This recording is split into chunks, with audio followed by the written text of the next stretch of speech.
The way that you go through your life is either going to be in groupthink or more so seeing the world through your own eyes. Now, if you're in groupthink, in effect, that's a form of mental laziness. And what you're doing when you're in groupthink, what you're mentally scanning for is how certain are people of their opinions? How much social proof do they have? So, say that you're looking at a speaker in front of a stage, just like me, but it could be a bad guy, whoever. And you see somebody who's speaking on stage and everyone's listening to them, or there just seems to be this commonly held view that everybody believes. And then you say to yourself, wow, everyone seems to believe this. It must be true. That's called groupthink. Why is groupthink sometimes good? Well, look, I know that I shouldn't jump off this bridge, right? How do I know that? I've never done it. The only way I know for sure is if I try and see if I die or not. But what we do is, let's say, for example, that I would start taking a running leap off the bridge. Well, what I would notice is everybody around me would start looking scared. Someone would just look a bit on edge. Someone would start screaming, and I'd go, wait a minute.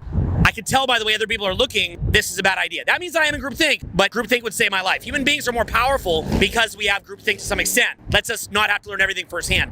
But the downside is sometimes the groupthink is just wrong. I can promise you when it comes to health, wealth, relationship, higher purpose, the groupthink is often wrong. So you should assume that anytime you go against groupthink, you have a higher chance of being right a lot of the time in those areas. Or at minimum, they're in a very mediocre mid-range paradigm, okay?